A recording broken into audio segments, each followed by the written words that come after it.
So I was just picking them at random, and I'm really impressed with this one from 3M. It's actually surprisingly very accurate, but also very smooth and slick. And then, of course, the back has this foam type thing. That's a mouse pad? The mouse pad from 3M, and it's about $8 or $9. The second tip is don't drop your hard drive on a hard surface. Oh. Don't ever do that. I did that yesterday and it doesn't work anymore. Now, fortunately, this is my backup to my backup, so to speak. But I called around and I was getting quotes of like $400 to recover the data. And then I thought, well, let me call Seagate. It's a Seagate. And Seagate just, can somebody mute Kent, please? Doug, let's see. Your co-host, you can do it. Mute. I can do it too. Yeah. Okay.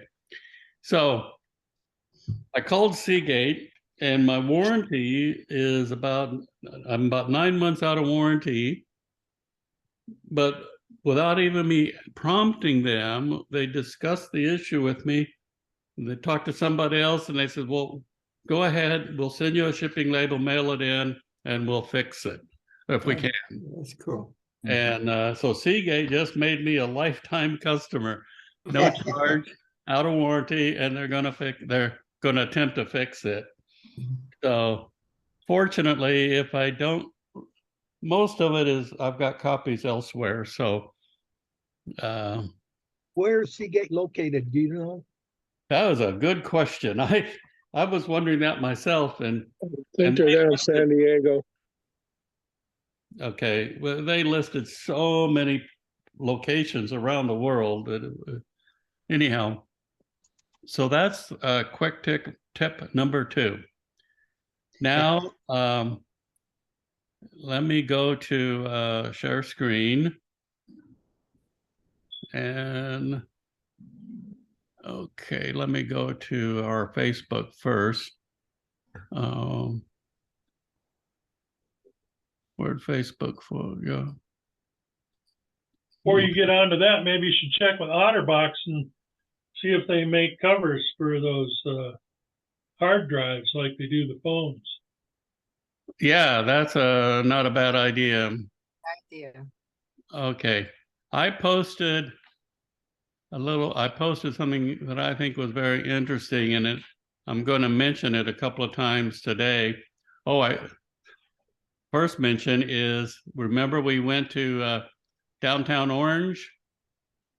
Well, this guy going extremely fast on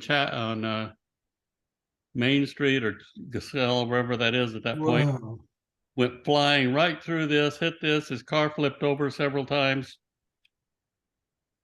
The city happened to, on one of the city cams, happened to catch it on video. And, yeah, I saw that. And so anyhow, and the other, this I posted because of we had talked about this, and they're talking here. This guy did a charity event, and they just set up a screen, and it wasn't a formal, just sit, click, and print was their goal. And so that kind of fit in with the idea that what somebody had mentioned, that maybe we could take pictures of people at the wall. We can, and then this is, I'm going to be referring, or this is a really good guide, the ultimate guide to learning photography post-processing. And so what I'm going to do today is I'm going to go to, I made a collection of photos here in my Lightroom. Let me minimize this. I went to collections. So notice in my smart collections without keywords, 0. And so I made a collection of 7 photos here. And these are all basically out of the camera. And I'm going to use each one as an example of what you can do in Lightroom, and of course you can do it in Photoshop, but I'm going to talk about with Lightroom that have to do with the basics of post-processing. So let's just start with trying to pick things. Here is a view out my backyard. And this is out of the camera.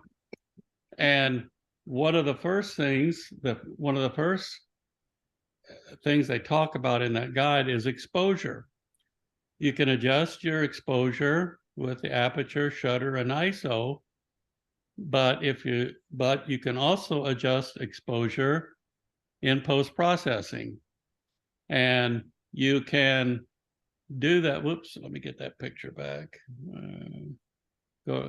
So what you can do is, for overall, you can adjust exposure here, but it affects the whole image. Okay. And you can adjust contrast. That's another element of post-processing. And there's several other, hue, color, but that's applying the whole thing. What if we want to apply different values to different parts of the picture? Well, the latest version of Lightroom has this masking tool.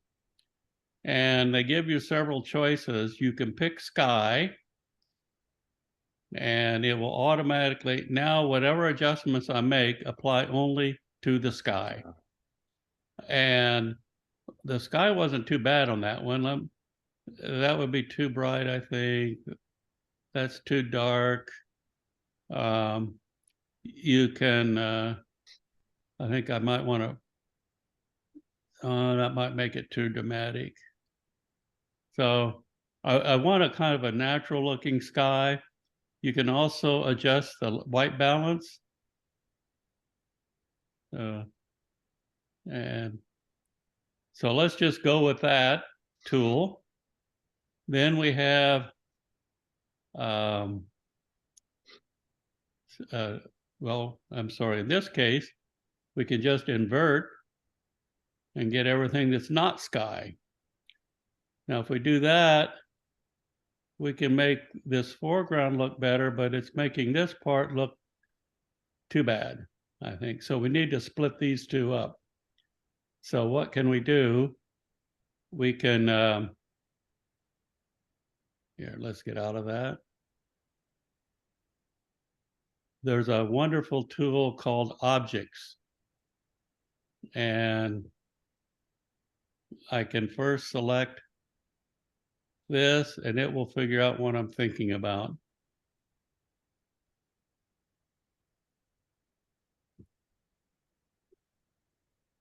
Now what adjustments I make are just going to be here.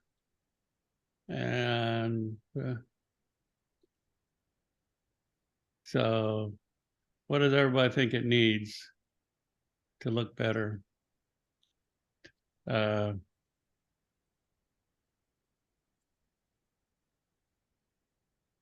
about that? Yeah. That I'm not going to get it. I'm not going to fine tune it here, but we could spend all day. So now I've got that. I can create a new mask. Again, I could use object again for this, or I could select brush and just brush in this.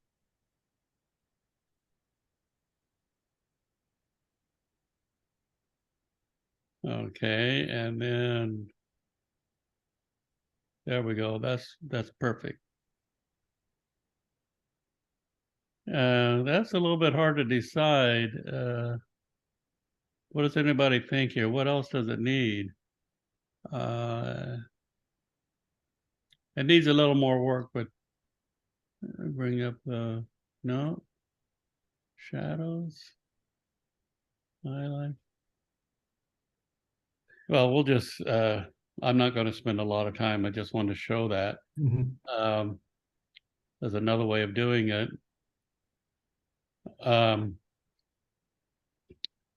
So that covers three of the main things that you can do. So let's go to a person. All right, let's say I want to improve this picture. This is out of the camera. And well, I didn't do that before. I should have thought of that. I should have went to landscape on the other one. This I'll pick portrait. But now I want to go to down here to people. And it's going to look for people.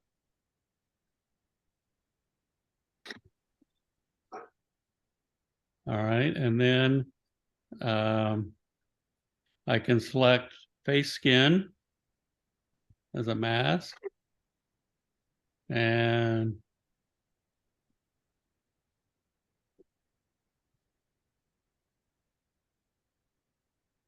I think I want to do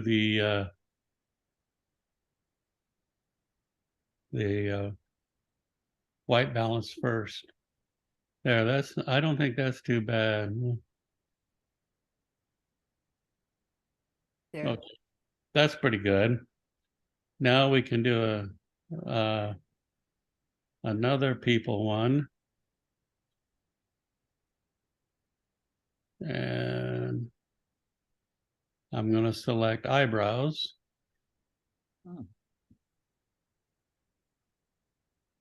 Oops. There, that's good. No, I think I would just a little bit of enhancement on her. Let's see, this was the way it came out of the camera, I think. I think they should, how's that? Is that too dark? You have to ask the women, I guess. Hard to tell when it's green. Okay, how about now? A little lighter, but yeah. A little lighter? Okay. We can still do, how about that? Okay. Okay. Now we also have, I don't know if you can just jump from one of these in the another. So the eyes, Wow. create mask. Now this is the white part of the eyes. So you can go way too far with this, but just a little bit I think is nice. Let me, now let's do the other part of the eyes. Oh no, well, yeah, let's go ahead and do that.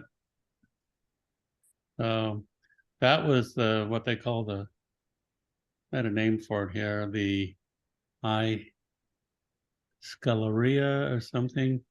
Kevin should know. Iris and pupil, create mask. And we can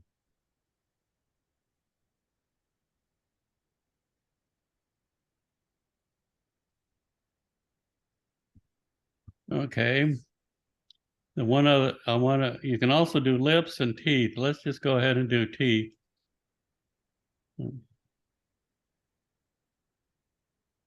Now, all of this you used to be able to do in Photoshop by creating a bunch of masks.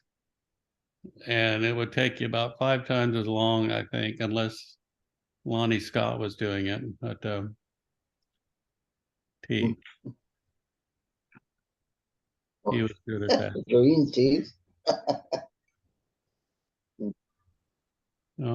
Just make your teeth a little, that doesn't look natural. Just a little bit, okay? I think helps. And of course I can select the whole thing, but all right. That's my demonstration on using the masking for people.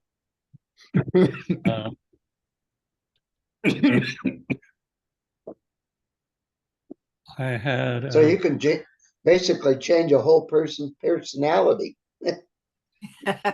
Yeah, yes, you can.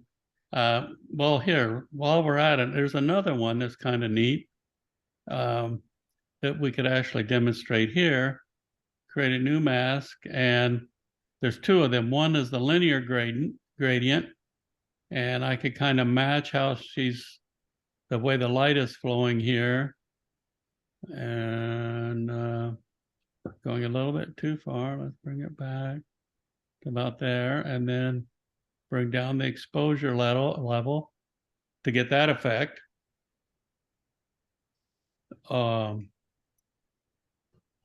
Or let me undo that. There's another way.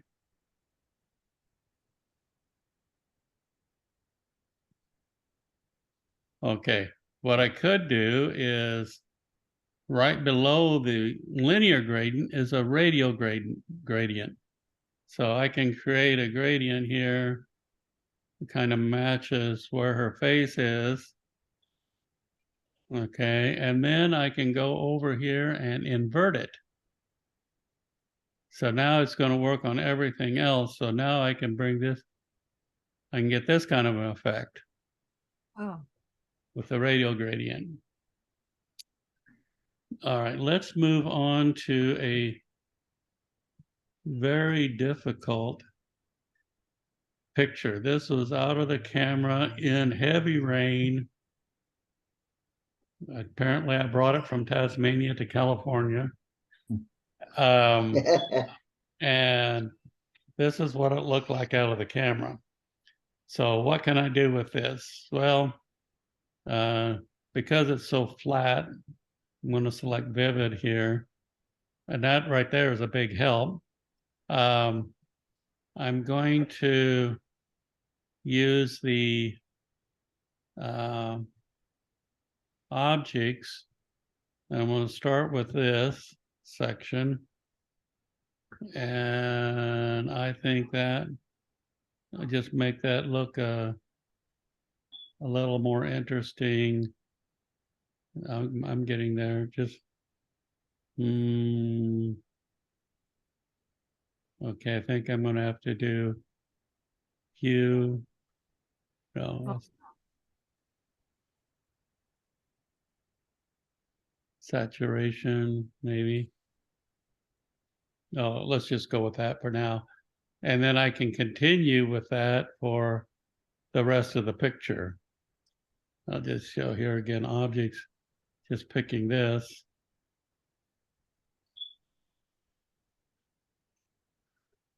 And bring up the contrast, exposure, shadows.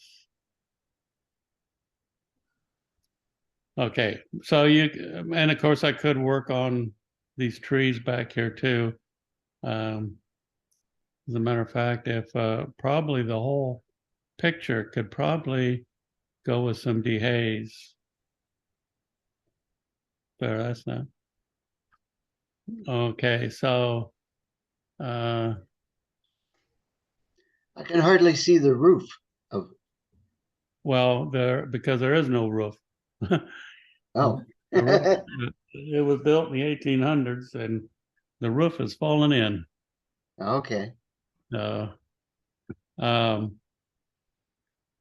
is an interesting use.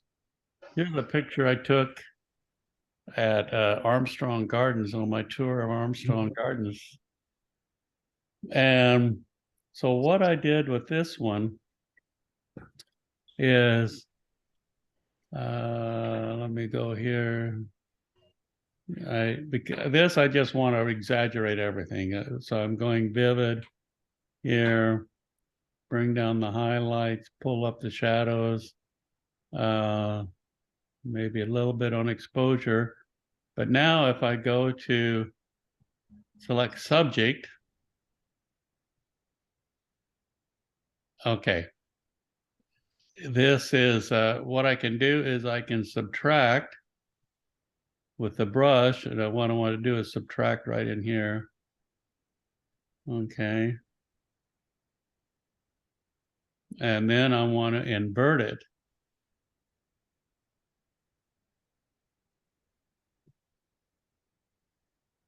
And now I want to keep in mind, I definitely want to make this a very dramatic. So I'm going to go, I guess I was wrong. Okay, that's okay. I can fix that. Go back here to new mask. Create new mask. And brush. There, I was, okay. All right, now that's fine for now, but what about all this stuff in between? If you were to, you could go to Lightroom and use the tool, the selection tool, and select each one of these and work on them. But in Lightroom, what you can do is you can go to Objects, make this really, really small, and go down here.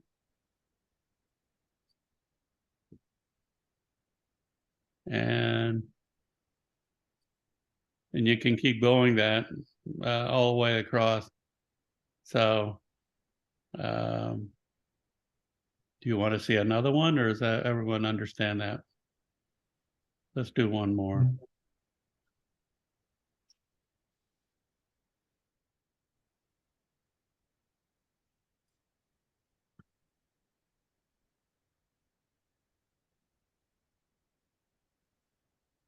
Oh, I must have messed up. Okay. Anyhow, you get the idea. I would end up, if I did that really, spend a fair amount of time with this, I think it'd make a very dramatic, interesting picture. Here is a out of the camera street photography picture. And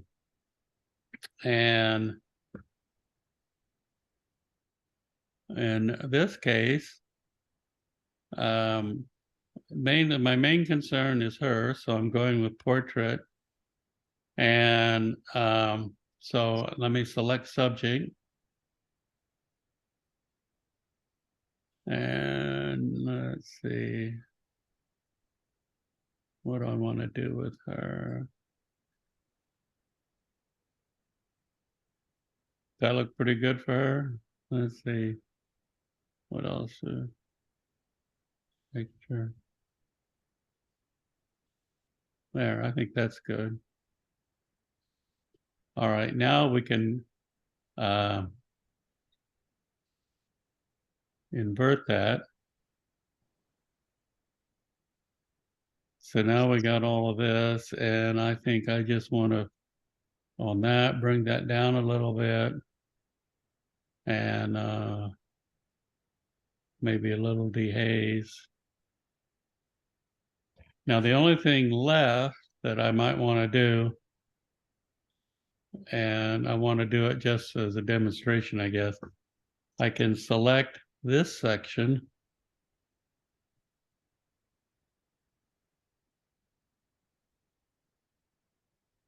and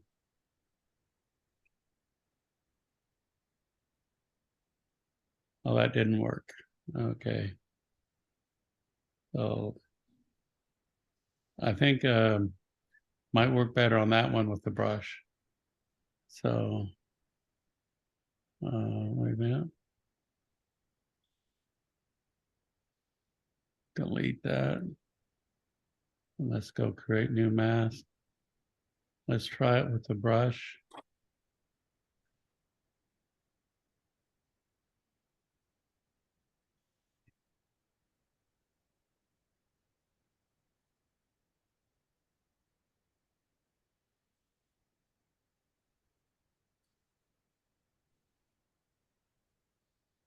Okay. Here's So another Steve- example. Steve, on that last picture, Yeah. could you kind of do an aura around her, multicolored aura? No. Do you see one? No, but I'm asking you if you could make one. A multicolored aurora. Aura, like people have auras around their body of multicolors. Tells them where they're at in the universe kind of thing? Some Give kind her a of halo. physical thing. Like All a right. Halo. John, we'll plan a class in the future. Will you show us how to do that? I have no idea how to do it. I don't either, so There's a machine that they use to do that, and I was just thinking that it would really be nice if you could do that kind of thing on a picture. I'm very uncertain, so Okay, I, no yeah, problem. yeah, You might have to start in Photoshop and do yeah. a path around it and do multicolored paths around the area where you want it. Yeah, I could see it in Photoshop, but I don't think you can do it in Lightroom. Well, this is another photograph, and this is out of the camera, and uh, I think there's a lot we can do with this guy. So let's go with portrait. And let's Hey Siri, what's that? Let's go with select or go with people. And we want the face skin. And I'm going to bring it down just a little bit. Oh, Did that with people, if there were multiple people in the picture, would it choose all of them? it'll say person 1, person 2, person 3. Actually, I think the face is pretty good like this. A little dark on the right-hand side. Well, that the going dark on the right-hand side is what I'm going for. Because but it's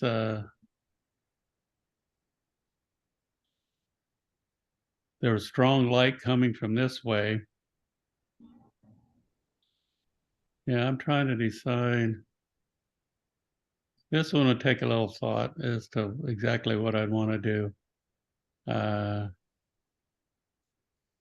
Maybe bring the shadows up. Oh, that's an idea. Yeah. Just do that on the, On the global whole issue. yeah. Oh, wait a minute, I gotta get rid out of the masking.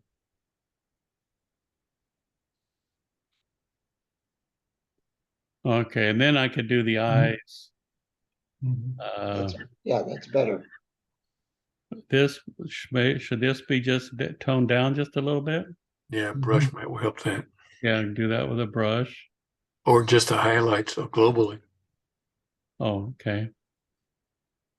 Let's try that. Make it. There we go. Now we're getting closer to what I want. And I wanted to make this, I'm interested in doing this dramatic thing with a linear gradient now.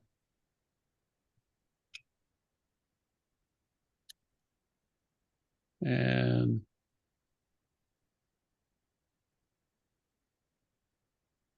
it, I think it needs a little more pop. Let's go with vivid. And now we're beyond what color grading. I'm going to bring up the midtones.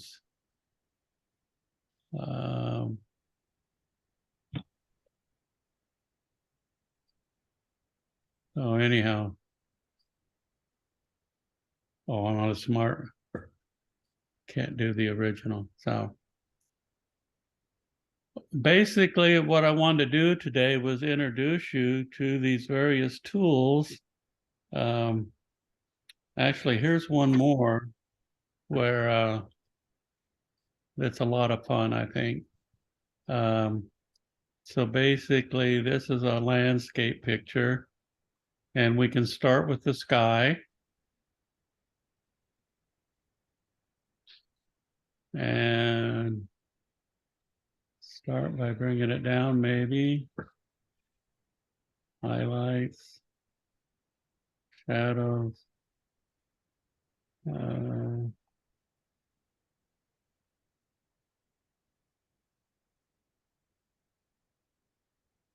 Yeah, okay, that's all the further I'm gonna go today with that, unless somebody has a great suggestion to what else it might need. So Maybe this, just a little overall saturation okay, let's and see. then contrast. Oh, okay. Yeah, this kind of, this section is an issue, but now here's where I can use my objects and paint over this.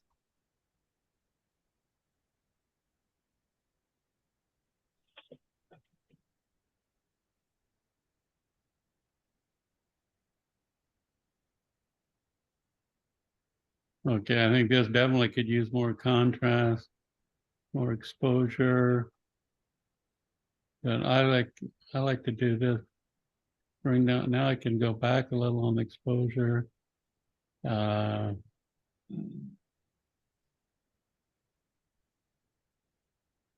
uh,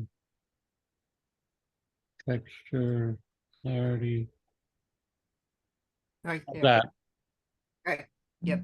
that looks pretty good. Now I could continue on with the wall. I could maybe do a, yeah, let's do that. Let's do a linear gradient coming down like this, where this sky is just kind of overblown. See if we can do a little bit with that. Wow, That blend in better. perfect. Yeah. Yeah. Now, a couple of things I don't like about this is I don't like the way this tree is there. But You could crop that out. we could crop it out. We could try, I could try straightening it. Let's see, I took this on 10/03, October the 3rd. So let's, because I can show you how I did it back in October. When I first took this picture. There, go to my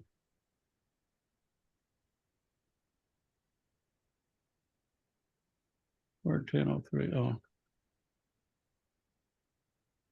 yeah, these numbers. Thinks okay.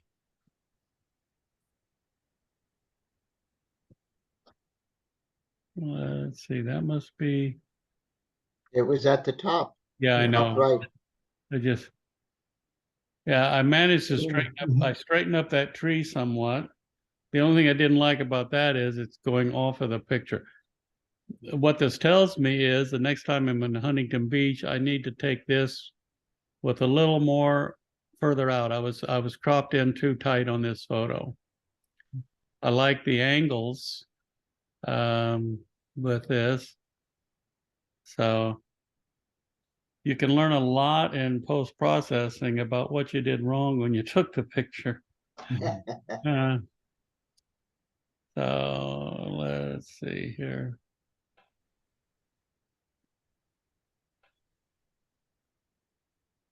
Anyhow, let's see. Library. I Well, think, just looking at that surfboard picture, it huh? appears that you were focused totally on the surfboard Yes, I rather was. than a total composition. Is that correct? Yes, that was the problem. I was focused on getting the surfboard and I ignored what was on the corners of the picture. So if I'd have been a little, let's see, I was at 29 millimeter. I probably, if I'd have been like 45 or 50 and a lot further out, I wouldn't have the distortion. And if I did have any, I could correct for it. This is where focal length on this picture, I think, is wrong for this picture. Okay. Since it's not moving, shutter speed, f-stop. If I was further out, you know, when in doubt, I use f8. And again, 1/400th of a second was fine with that. Let's see. Well, that kind of covers how deep I want to go in these filters. And this filter thing is new to Lightroom. And I think it's one of the greatest things they've done since sliced bread. But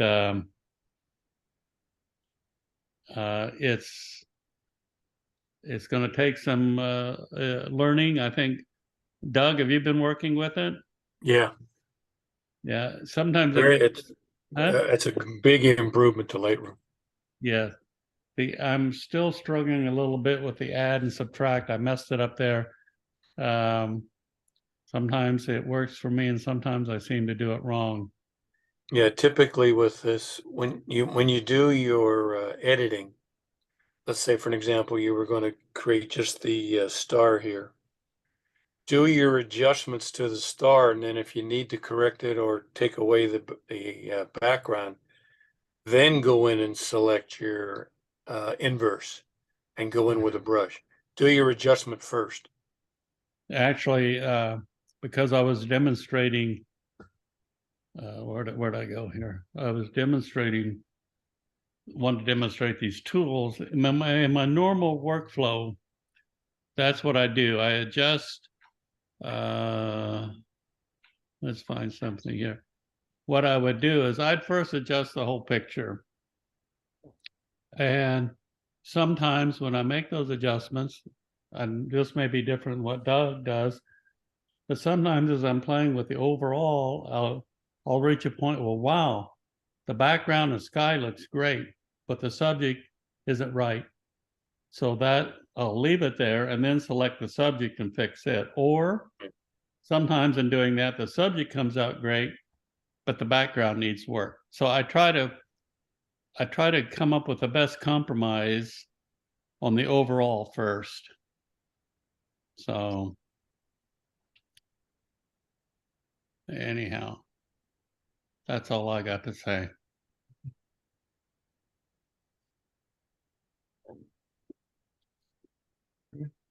Fantastic. One of the reasons I wanted to behind doing this is I know that the percentage of people using Lightroom in our group is less than 50%. But I think it's important for all of us as photographers to have our eyes and mind open to what other possibilities are there. And I meant to use a JPEG, and then I forgot to do it. These were all with RAW, but I was going to include one JPEG because these masks work just as well on a JPEG as they do on a RAW image. You just have more flexibility with the RAW. And so it seemed like a good idea. It is a good idea to introduce new concepts and ways of thinking, because post-processing in many people seems to get a bad rap.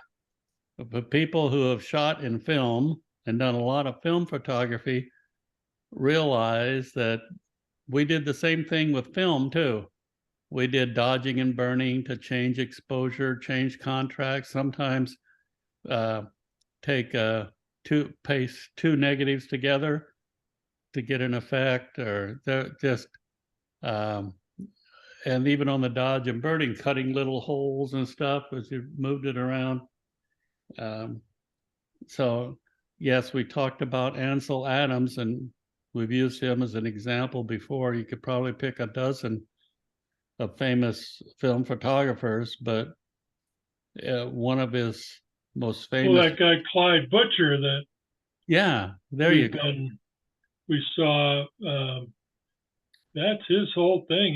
He kind of followed Ansel Adams, and Yeah, I've been following him on Facebook, and my gosh, you know, the big cameras that he uses, and then the time he spends in the lab with that, it's just outstanding. It's yeah. crazy. some but, some of you may or may not be wanting to get into these programs that much, but I tell you, once you get going, it's a lot of fun. I sometimes look at the pictures I took a few years ago and say, well, I like that picture, but can I make it better now? Yeah. And sometimes I can, and sometimes I can't.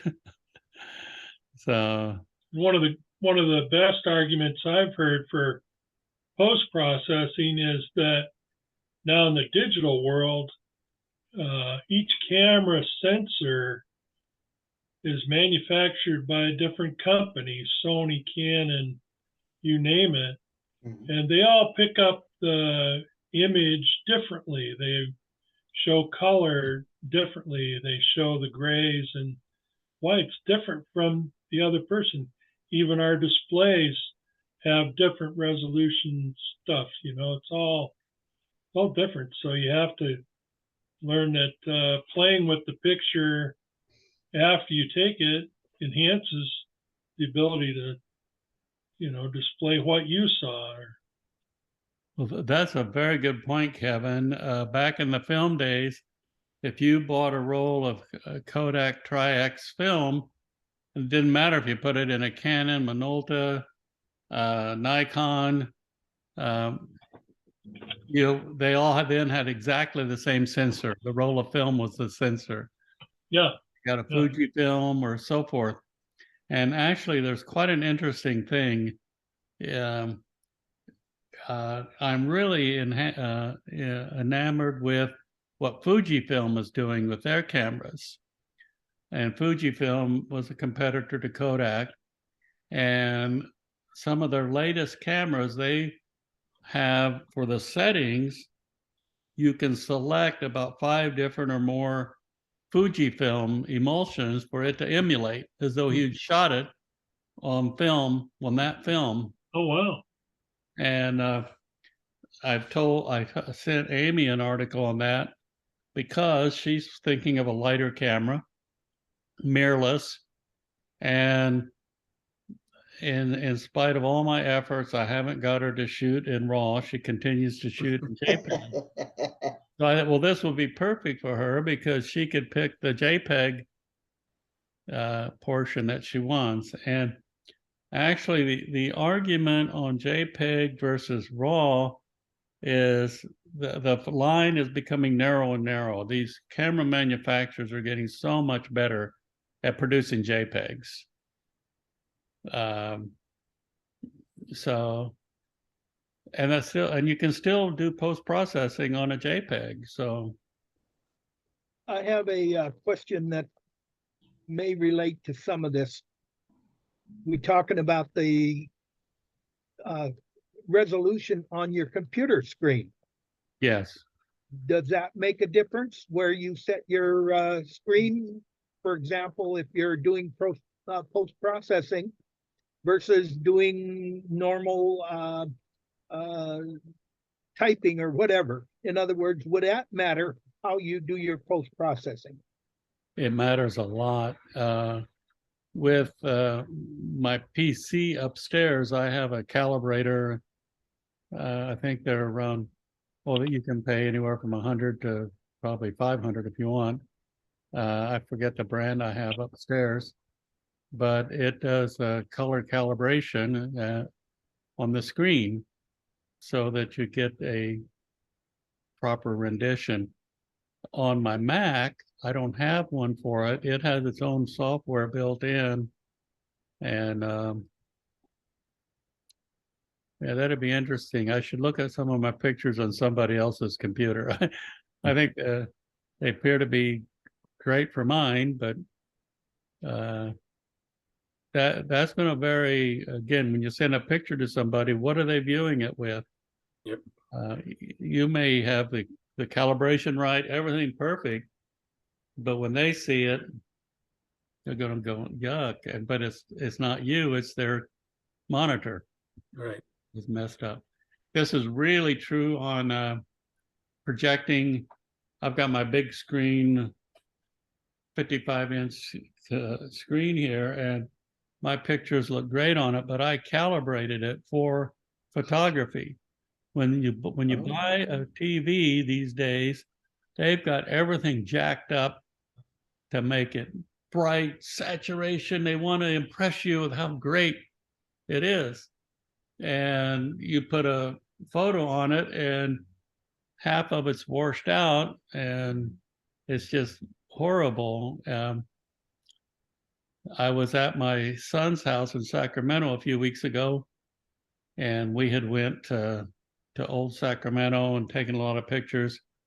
So I put them on his TV using AirDrop, or not AirDrop, AirPlay, I think, something. And I couldn't believe how bad they looked. And I says, do you mind if I adjust your TV?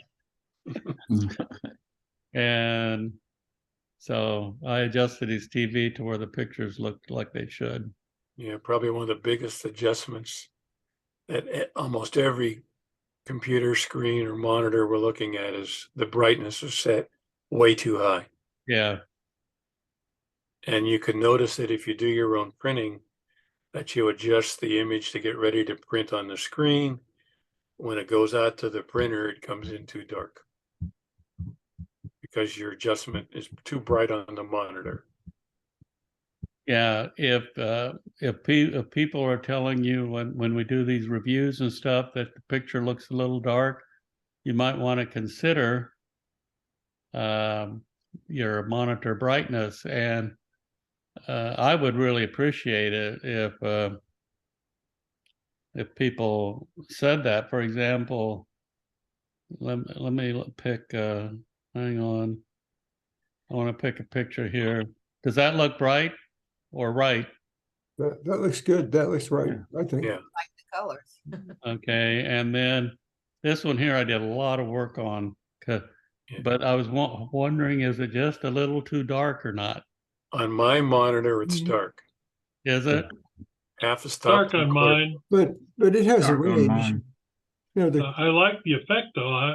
yeah, the reds are bright. It's just the green background is dark. Oh, that's on purpose. Nothing wrong with that. This is, I made the background dark on purpose, just a little trace. If I might add a comment, calibrating your viewfinder and your display on your camera is also something that you can have set too dark or too bright, so that when you're taking the picture out in the field, you're not actually seeing what's there. Okay, just make a quick, let me see here.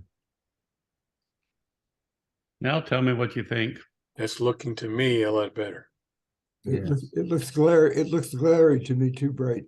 The red. It's what? There's glare on it. As far as I'm concerned, the red looks just a little bit too bright. I'm Go kind in of and in take the between. aluminum. I guess it's a matter of taste. Yeah, Take the luminance down on the red channel.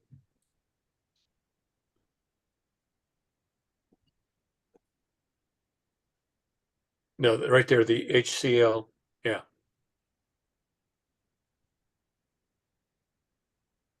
Yeah. How about that? Better. I like that. Let's go to full screen. Yeah, that's still, I know this overall kind of a dark image, Mhm. but because it's, I want to show the water droplets and stuff, and I think those would start washing out, no pun intended, if I made it brighter. And again, like here on this leaf, oh, you can't see where my finger is here. This gets blown out really quick when I make it brighter. You can still, you see what I mean? Here, let's just bring it up again. Basics. Watch this leaf here. It gets kind of mushy, I think. I would think I would be adjusting the texture. I did. Maybe Yeah. not too much, but That looks over processed to me. I did originally move up the texture some, but again, it starts to look artificial. But in a lot of cases, you do need to do that to bring out details. So I have a question that John kind of brought up when he mentioned that it looked kind of dark to him, and then Doug thought it looked better when you lightened it up. When you took the picture, what were you trying to tell this? What was your story? The colors, the water droplets, or what were you telling the story about? I can show you exactly what the story was. Hang on.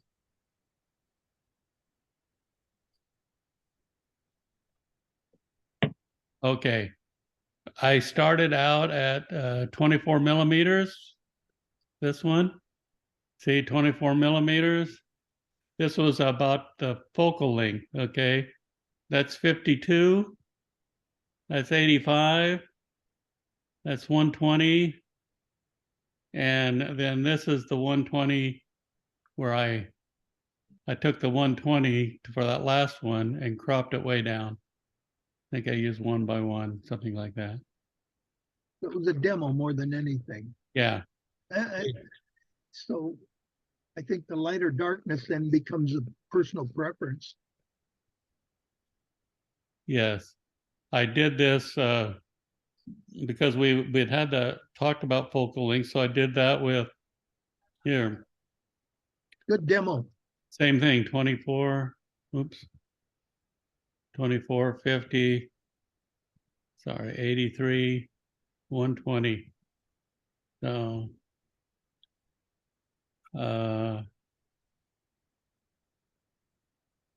you can thank Armstrong Gardens for supporting us on this. Okay, I'm going to stop recording.